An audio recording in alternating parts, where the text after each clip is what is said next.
घर जब से चल गईनी होइनी पियनी इतना बदल गईनी आई हो दादा सखी पियावा के घर जब से चल गईनी होइनी पियनी इतना बदल गईनी नीक लागे हो बड़ी नीक लागे हो पियावा को के अनारवा हो जब टोबे अनारवा पियावा को के अनारवा हो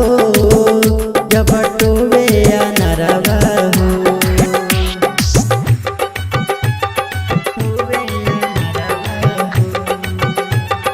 Mixed by Raja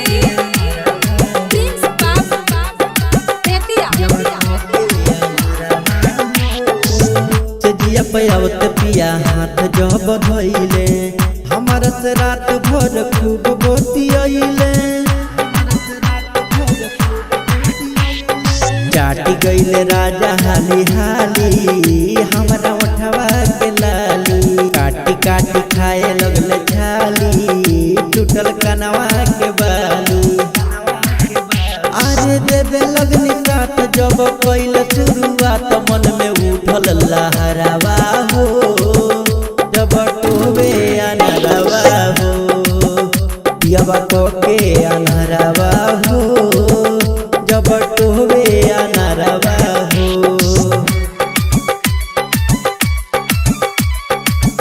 पियावा को के अनारवा हो Mixed by Raja Dilwala.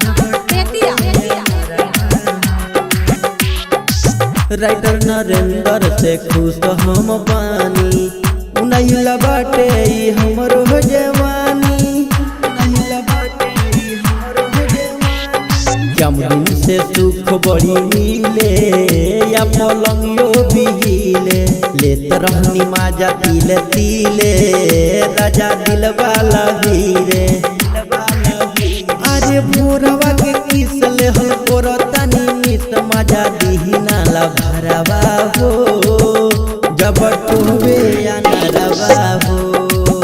पियावा को के अनारवा हो